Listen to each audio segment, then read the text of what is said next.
Ridiculous day of basketball, as y'all know. Of course, March Madness started off. Few great games in that. But in the NBA, we also had some really great games, which also goes to the point that we talked about yesterday of like the people screenshotting that one game and being like, oh, the NBA don't deserve expansion. Then the very next day, we got 3 games that came down to the last 3 seconds. So it's like, it's just it's a give and take thing. A few things I want to point out. Luka Doncic just had a 60-point game.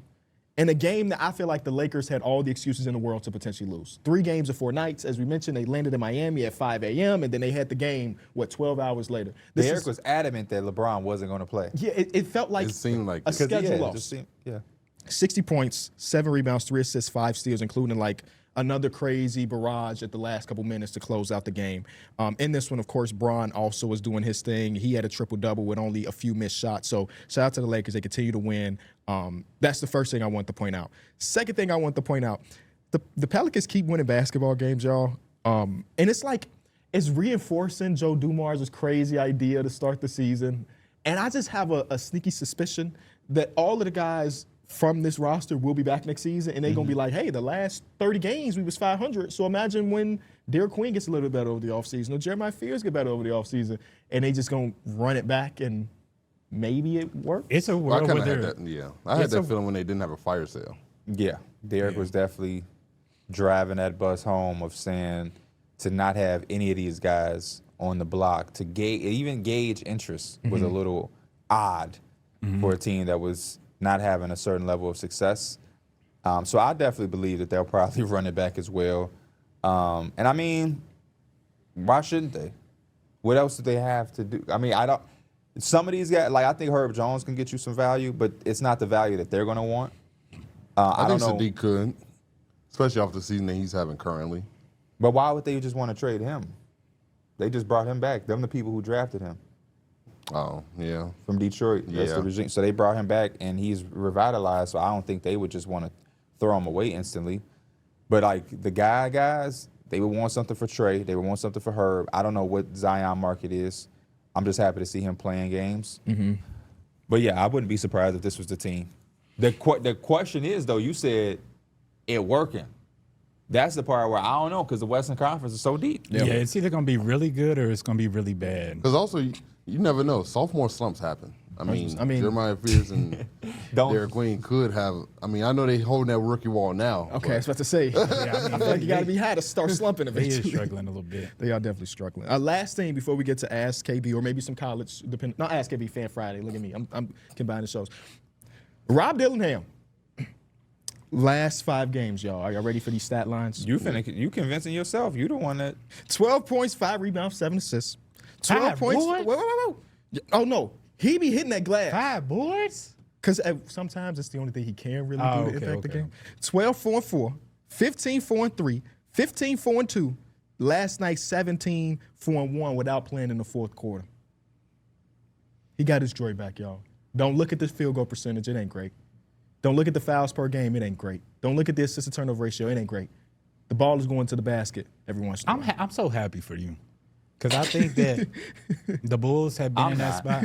I'm happy for him, man. Do you see how he's getting excited about young players? He's going to come in here next week, and I'm going to see a clip from Small Ball of him saying he's not an NBA player. But at least it's not the same thing where he's talking about the Bulls and saying, man, yeah, we got to get rid of Vooch. We got to get rid of these. Like, he's finally moving on to the conversations He's been moved on. This is the first year he could really do that. I'm just happy that he does look like an NBA player for 5 games. I'm happy for you. Let's hope that the next 5 that continues to be the way. It was a quote yesterday that I really loved that actually put a smile on my face. Oh, wow. Like, I was like, this made me happy. It's from Austin Reeves. He said, I remember there was a timeout early. JJ came over and said, I know y'all are tired. And LeBron was like, I'm not tired. So I was like, I'm not tired either. So, yeah, you got to follow the leader. And I was like, that's crazy that the 41-year-old man, 3 games and 4 nights, on a back-to-back, plane came in at 5 a.m., looked around and said, I'm good, bro. I'm not tired. And they played like it. Yeah, and that's great. And I understand why Luka was on the bench, and you saw there was a clip of Luka on the bench saying, I'm so tired. He has 60, so of course he's going to be tired. But the fact that LeBron's still able to do this at 41 and LeBron said, "Shit, I ain't got 60. I'm let's rock." They said in the game against Houston, he ran 3 pick and roll. Or no, the game against Chicago last week he ran 3 pick and rolls, was the lowest of his career. And in my video about the Lakers, I just went through like his usage rate on a game-by-game basis. That last game versus Houston was the lowest usage rate game of his entire career. That's insane, Just man. buying into being the third option. And it's amazing because, again, he could still put up stats like he did last night, which is you just don't see that from many third options because, I mean, he's literally would be the number 1 option, the number 2 option on a lot of teams. Mm-hmm. Well, one thing he always is going to have mentally, he's going to always be ahead of everyone else on the court. For sure. So no matter what's going on mentally, he's going to still be better than everybody else. Supercomputers, man. And I think this is what everybody has kind of been asking for. People have been asking this for the last 4 or 5 years, it felt like. It's just I don't think Anthony Davis was the guy. No, I don't You think needed LeBron was ready. No. I don't think LeBron was ready. I think if y'all would have had Luka 4 years ago, LeBron's probably still would have bought in at least a little bit. I think y'all both are right, though. I don't think Anthony Davis is ready to take that torch, but also LeBron was still so good that passing the torch didn't even make sense 4 years ago. It didn't. He was All-NBA first team 4 years ago. Imagine passing the torch when you're still a top 5 player in the world. You know? It's funny because Especially when Luka. you're not passing the torch to anybody. I mean, Luka was also All NBA first team too. So it would have just been a battle, I guess. But no, you don't pass the torch. You don't pass the torch just to pass the torch. You pass it when you're supposed to. So to his point, if I'm still All NBA, why am I passing the torch? Yeah. I mean, what was that? It was literally last year he got traded. Because if that's the case, he would have passed the torch to Kyrie. Kyrie was dope and raw and all of that. But You it's asked like, this last year when he got traded, he was like, "You think LeBron's still not? That's LeBron not the best player on the team or whatever?" And everybody kind of hesitated. Like LeBron probably still think he is the number 1 alpha dog on the team. You know, and it's you seeing right, because you were up here telling me that LeBron think that Luka is the best player in that last year. And I'm like, there's no way LeBron thinks that. Yeah. Like, there's no way. He probably thinks it now. Yeah. And that's why for y'all sure. won this yeah. year. I think that For helps. sure. I think even to the point again, like, with Austin Reeves, he understands that like he wants to give him the ball and let him rock out. That's why, to me, actions always speak louder than words. The actions of this year align with that more than last year. Last year, we wasn't seeing this. Last year, Brown was, let me get that about you. I know Brian probably happy. Luka be having the best defender on him all the time. They used to be Brian. Yeah, he just think cutting that- off the ball and running fast breaks. I think the number one thing that fixes everything is kind of like money. Is winning. You see a lot of times, we've been places, you be like, man, how that dude got that girl? How LeBron your third? Because we winning. Simple and plain. Yeah. Yeah. If y'all going to 5-game losing streak, he gonna be in that. Move out the way, Austin. Derek, you said something that made me look this up. How many times has 2 teammates made All-NBA first team together? Oh, can y'all name them, I guess? Kevin Durant, Steph Curry. No, they never did. We're on first team together. Wow. Kevin Durant D-Wade is here, though. with Russ. Yep, that was the last people to do it, 2015, 2016. That's how That was long the it's last. been. Wade and Bron. No, Jordan Scotty.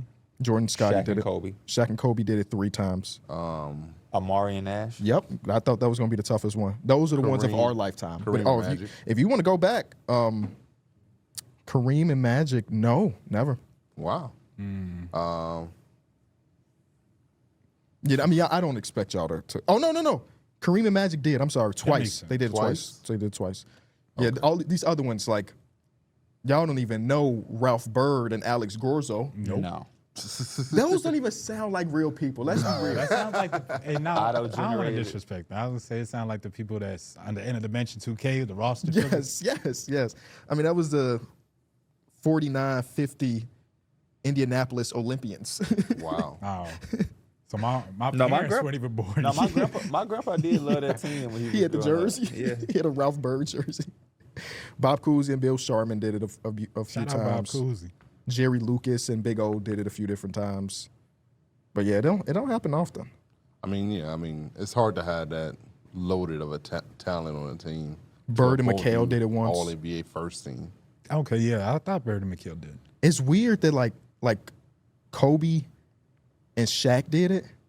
They were the 5 seed in the conference. It was like they got 2 All-NBA first team players. They as was the putting 5 up their seed. numbers. Man. They had us as teammates, I guess, that year. It was just those 2 dudes, and that's it.